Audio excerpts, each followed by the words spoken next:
was hoping we were going to sing that song. Good morning, everybody. Can you hear me? Oh, okay, good. All right, my name is Cynthia Luck-Carr, and I'm the practitioner today. I am a practitioner for Centers for Spiritual Living, and when I do this, I go through my books, and you should see my office right now. I think about a third of the books are out, and I could not find something to read to you guys. But being a practitioner of spiritual living, what does that really mean? All of you are practitioners of spiritual living, whether you know it or not. Whether you are doing it the way you want to do it or the way you don't want to do it. I put one book up, put it down, pick up one book, put it down, pulled out my stack of magazines that I've saved over the years. Nothing was resonating. And I've had this very interesting week of semi-roller coastery emotions. And I remember once when I was raising teenagers, somebody said to me, I was talking about, oh, we're on this roller coaster. She goes, no, she's on the roller coaster. You get to stay on the ground and be the support system. So I invite you to ground in and be the support system for yourself and for your community right now. And then I'm going to do an invocation and a reading, and then we'll have a few minutes of peace and quiet. Okay, let's center in. Feel your shoulders relaxing, dropping, relaxing your jaw, feeling your feet on the ground. I invite you to empty your hands, inhaling and exhaling. Feel the sense of your connection to the divine source of all that is. As we gather here on this beautiful spring day, I recognize the power and the presence of God, the all-powerful, always present, creative life force that is the source of all that is. I know that God is here in perfect form, individualizing as you, individualizing as me, as the music, as the message, as the dripping off the roof, the melting snow. It is from this grace-filled place that I give thanks for Reverend John and our practitioner team, our musician team, the leadership council, past and present and future, MAC and our children's program, our technicians. I give thanks for those who donate financially, providing the operating capital for this place that we call home, our spiritual home. I bless this time together, and with all of you together, let's say, and so it is. All right. Yeah, I have a voice that disappears, so let me know if I need to speak louder. Okay, so maturity is the topic. This is what stuck of all those books that I went through yesterday and the day before. So I was thinking about maturity as it relates to spiritual practice. I know that when I make excuses for not meditating or doing what I need to do to keep myself in line, not ship shape. It is a lack of maturity. And it's interesting, so when you hear these words, see what they mean to you, and then afterward we'll have a moment of silence, okay? All right, maturity. Where did they go? Here they are. Maturity is the ability to live fully and equally into multiple contexts, most especially the ability, despite our grief and losses, to courageously inhabit the past, the present, and the future all at once. The wisdom that comes from maturity is recognized through a disciplined refusal to choose between or isolate three powerful dynamics that form human identity: what has happened, what is happening now, and what is about to occur. Immaturity is shown by making false choices, living only in the past or only in the present, or only in the future, or even living only two out of the three. Maturity is not a static, arrived platform where life is viewed from a calm, untouched oasis of wisdom. Wouldn't that be nice? But a living elemental frontier between what has happened, what is happening now, and the consequences of the past and present. First imagined and then lived into a waiting future.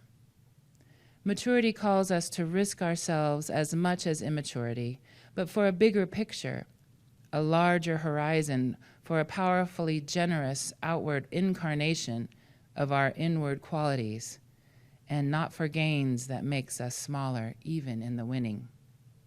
Immaturity always beckons, offering a false haven of ersatz safety in one state or the other, a hiding place, a disappearance in the past, a false isolation of the present, or an unobtainable sure prediction of the future. But maturity beckons also, asking us to be larger, more fluid, more elemental, less cornered, less unilateral, a living conversational intuition between the inherited story, the one we are privileged to inhabit, and the one, if we are large enough and broad enough, movable enough, and even here enough, just astonishingly about to occur. So that was a little bit moving for me. So take that within. Let's sit with it.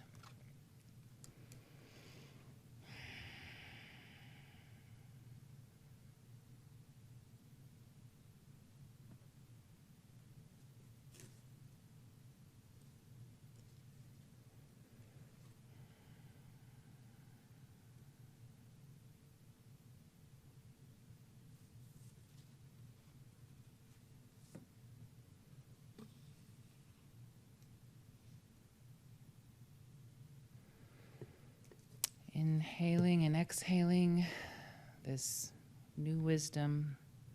Let's say together our affirmation for April.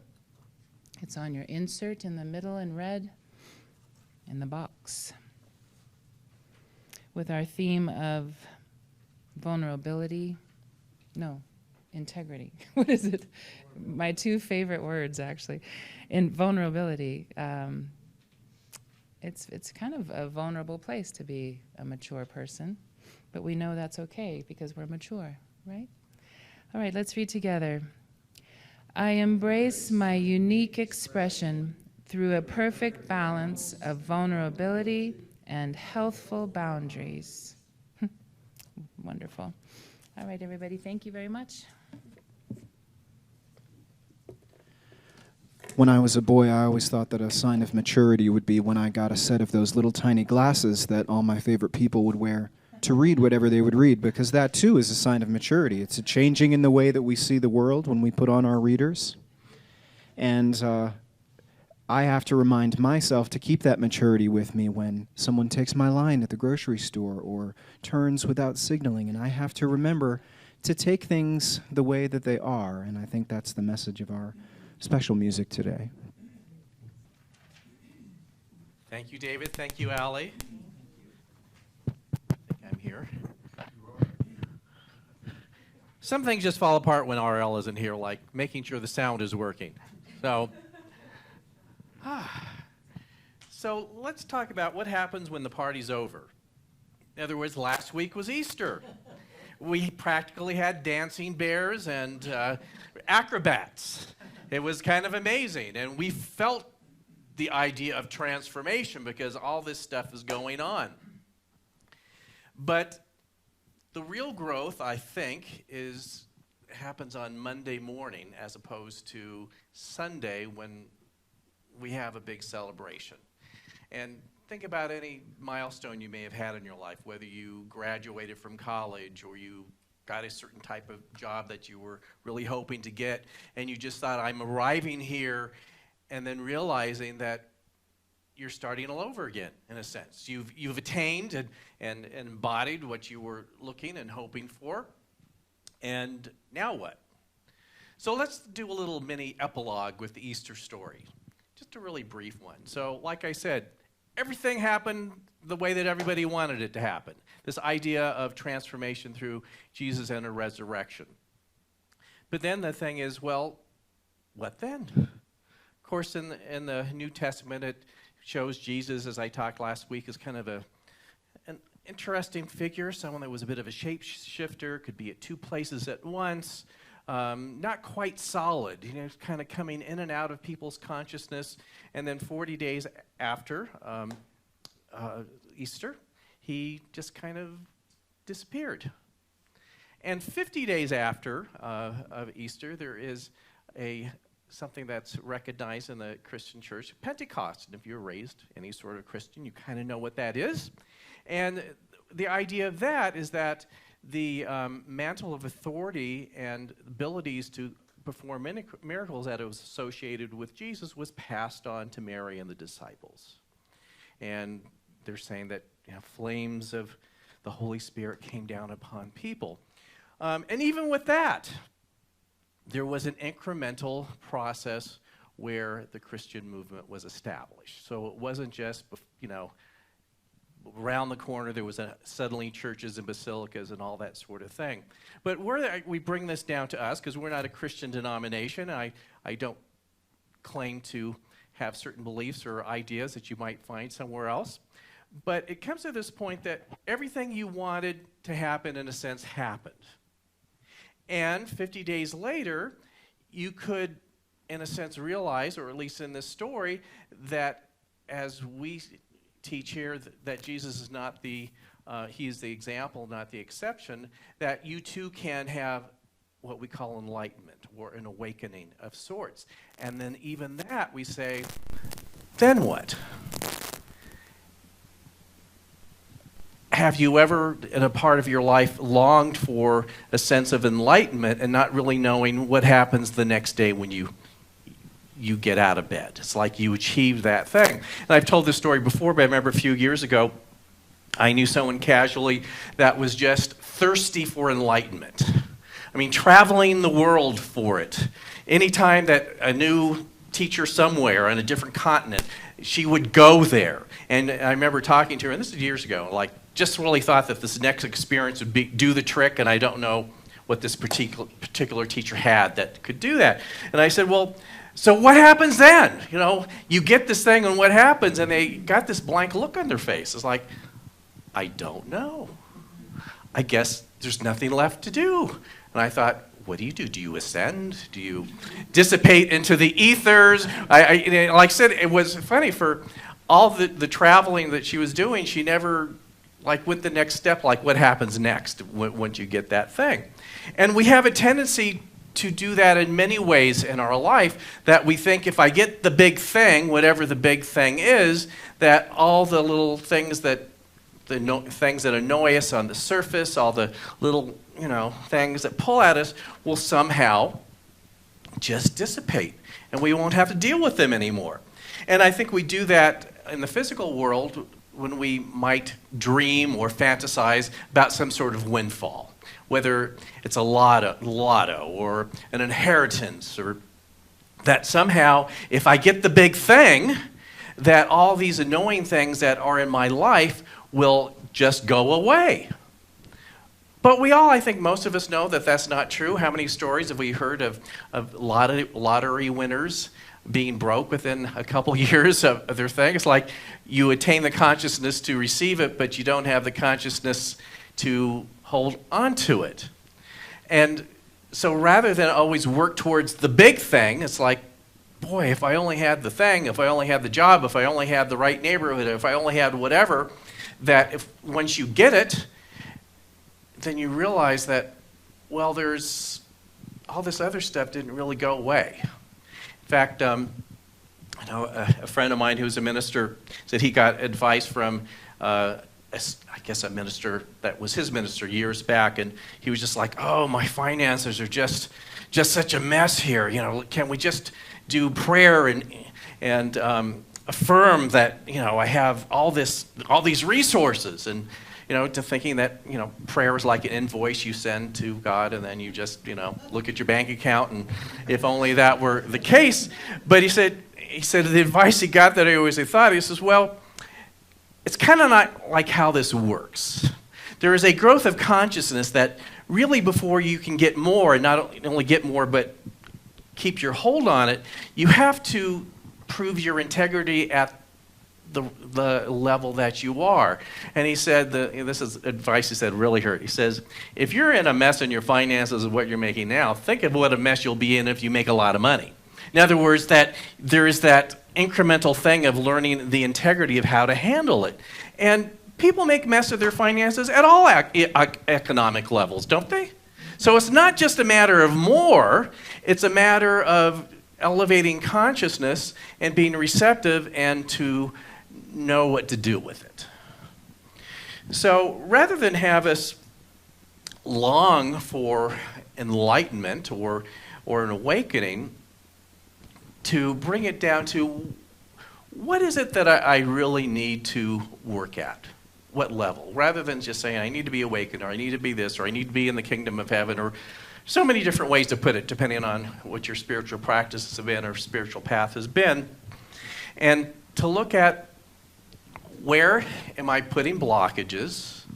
Where do I need to be receptive?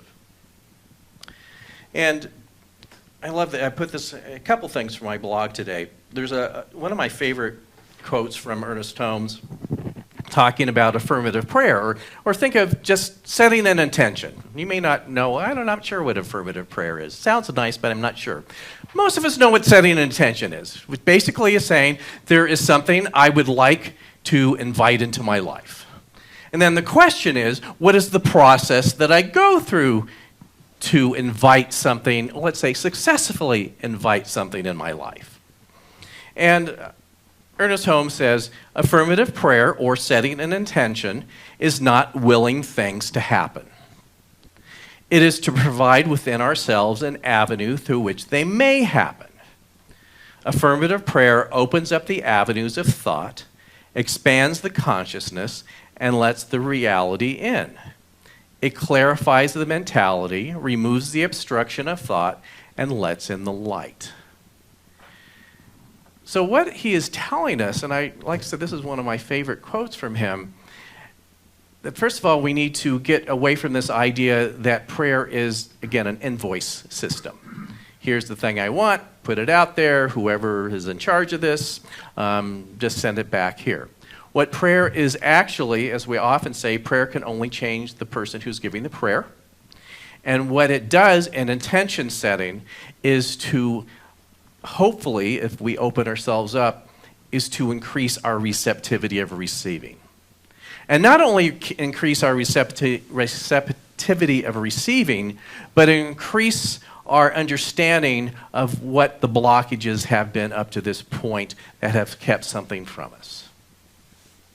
But even that is a little bit more. So to take it less from a physical thing that we think that we need and want. Because again, we think we need the lottery, and then it destroys your life. No, the lottery didn't destroy your life. You having no clue how to deal with it destroyed your life.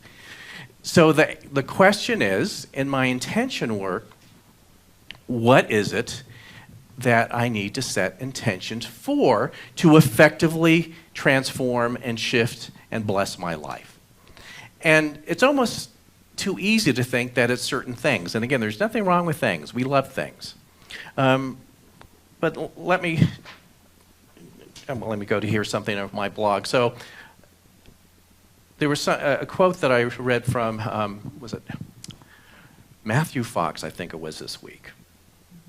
And in setting intentions, he said that we need to seek to, in a sense, not to get the thing that we think we need, but to heal what he calls the because.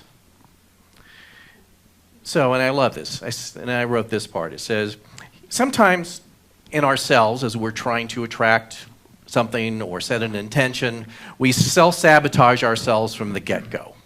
So here's some examples that I wrote. So we might say, I can't plan a vacation because I don't have enough money. I didn't apply for my dream job because I don't think I have enough experience. I didn't go to the party because I don't think I will fit in. So as I further wrote here, it's not about a vacation.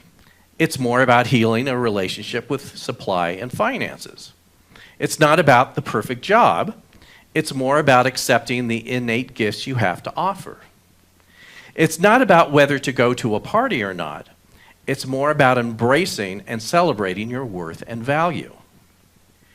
The key to a greater receptivity can always be found in the barriers we have taken on that have served to keep us from a more authentic and meaningful life. So as you go through your day, or just kind of review what self-talk you may have in your life. And we've come across things like vacations and jobs and any number of things that our friends or an acquaintance are saying, this is what I'm doing. And did you start making a because statement in the negative as to why it couldn't happen to you? Let me just think for that a moment. So think of something that you've maybe kind of always wanted, but you've never been able to pull it off. What is your because statement in that?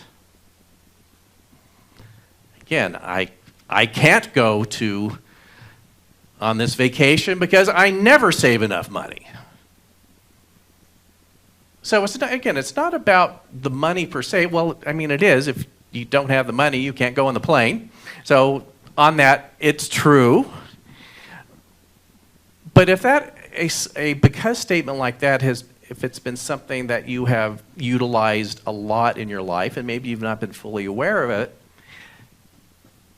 that should show you the power of intention. You have successfully kept that thing away from you, maybe your entire life, because whenever it is shown in front of you as an option, you come up with, well, I would love to do that, but I can't because. I mean, just think about that for a bit. All these silly reality TV shows that we may see on cable television that we don't want to admit that we watch. People are doing these amazing things and going to amazing places, and they've got 2% body fat and they eat ice cream all day. How do they do it? Something tells me they're not really doing it. But this is the picture represented to us. And so you're with that perfected whatever, physicalness, in front of our TV, not being 1% body fat, eating ice cream though, and just saying, well, that could never be me because, kind of thing. So yes, the media gives us some really unrealistic expectations. But from the get-go, there might be a way of life that's something in there interests us, in spite of the fantasy aspect of it all, that we may say, it will never happen to me or for me because. So when we're looking to set intentions and to use prayer to heal our lives on some level, where we need to begin is because. So think of that for a while. And think how, in intentionality, we can change our because statements. I'm talking as loud as I can. If you can't hear me, come sit up front. So, where was I? So you might say, I can't go there because I don't have this, but you could say, I can't go there yet, but I will because. And not that you have the final solution and idea of how it will work, but you're getting from a point where you have automatically shut the door to opening it up a little bit. To start the creative juices to say, even I don't know how I'm going to get there or to do that,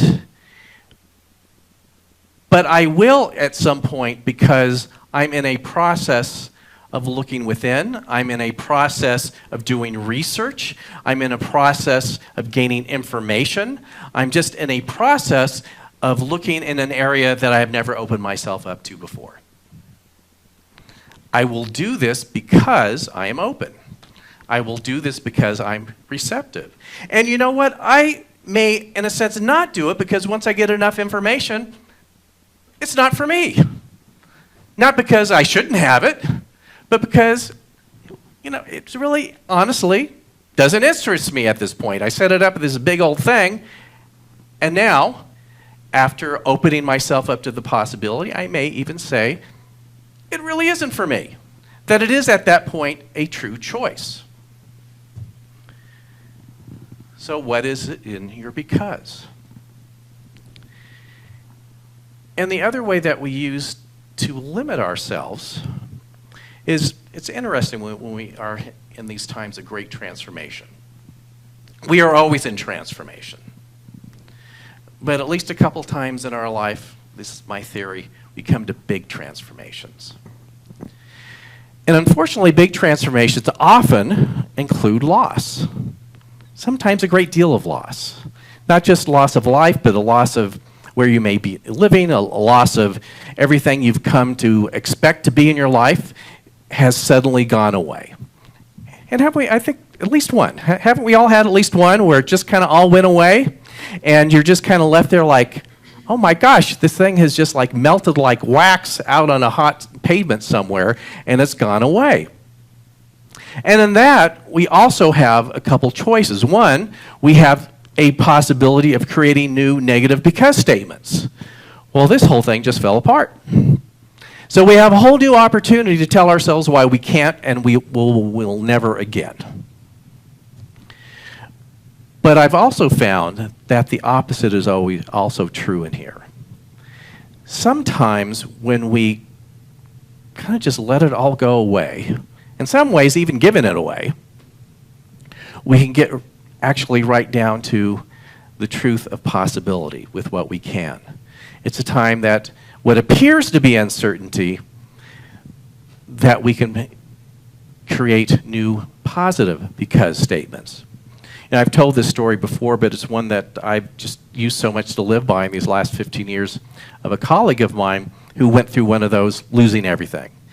And it was really, just in a way that was so emotionally and personally dreadful in any way you can look at it. I know it's all good, it's all God, but sometimes it's just terrible on the surface.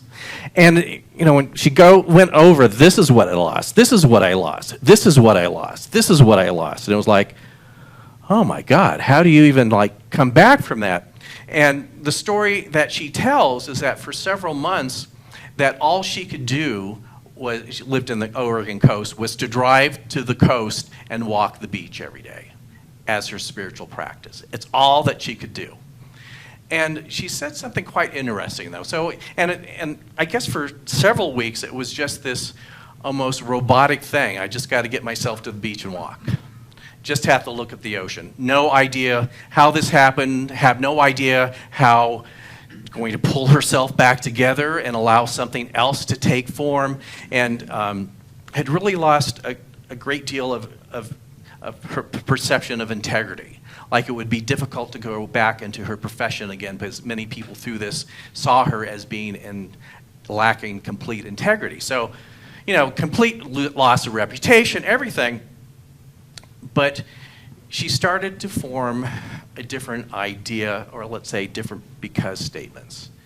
And she said what started to be her journey out of it is that during that time, she said that her spiritual practice became so real to her that she almost didn't want her life to get better because her life had become a meditation. And she said it was almost like, we all have intuitive moments like, okay, she could almost feel like some movement was going to happen. But there was a part of it that she had cocooned herself that it was so amazing. It was almost like a monastic experience for her to just be on the beach, just take that walk, just open to another possibility. And as she said in not these exact words, it would have been easy to form a whole list of negative because statements. I can never have a similar profession anymore because people see me as having no integrity.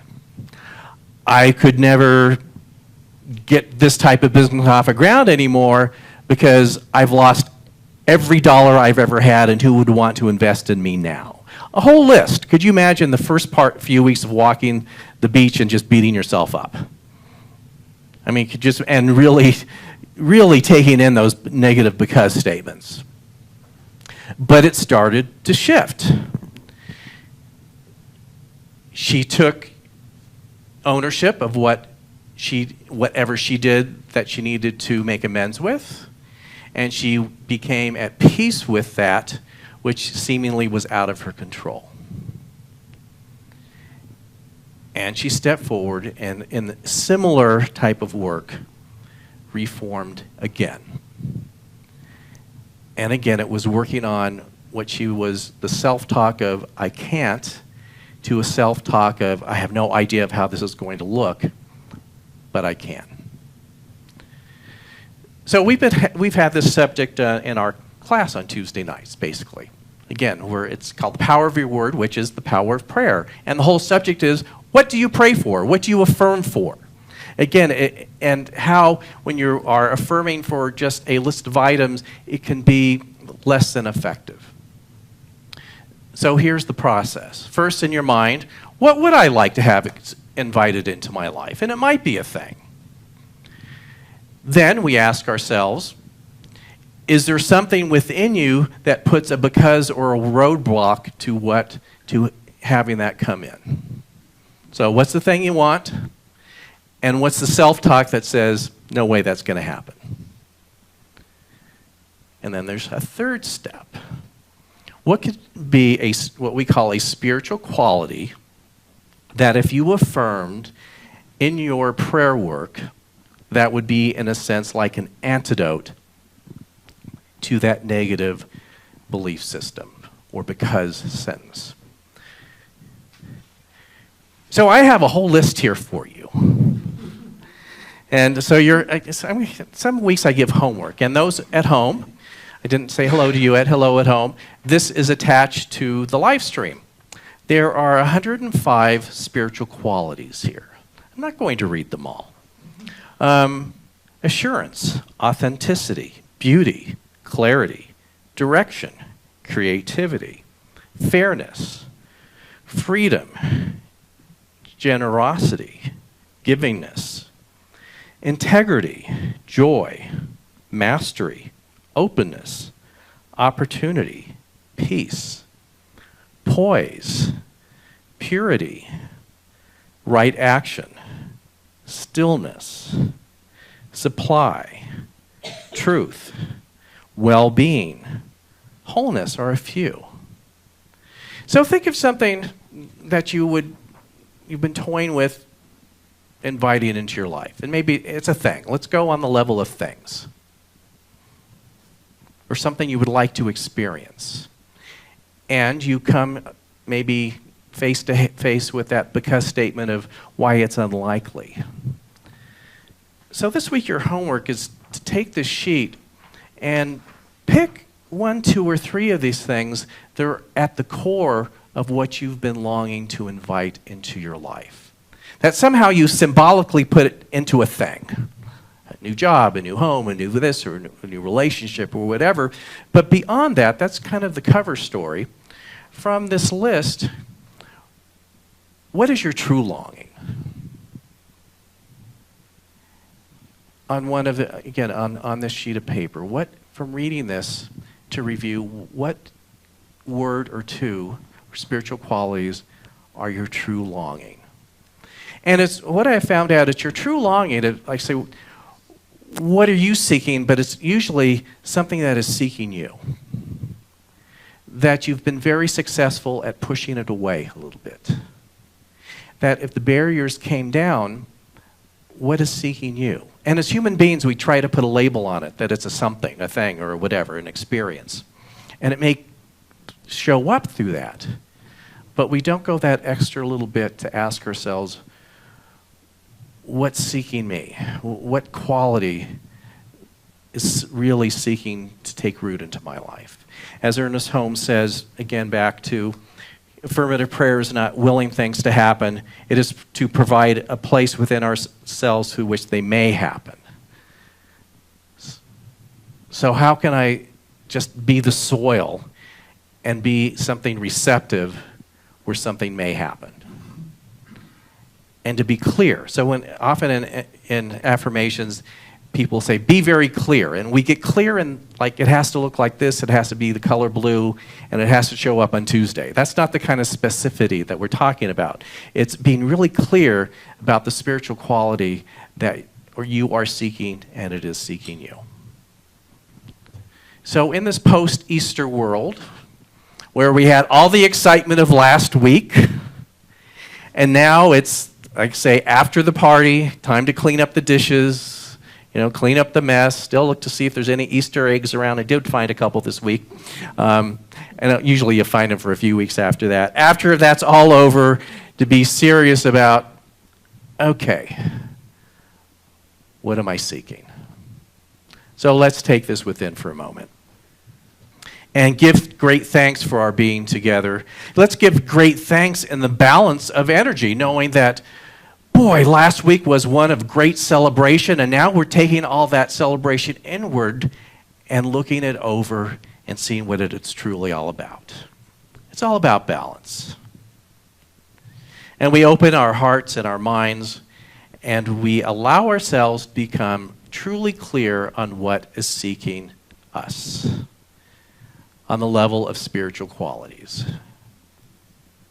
We allow ourselves to be the soil where things may happen. We allow our thoughts and our soil to be fertilized, to be open, to be in the right circumstances to receive and grow. So we give thanks for this, and as we give thanks for this, we can, as we decide or realize what this quality is, that we affirm it, we release it, and we let it show up in its perfect form. And again, we give thanks.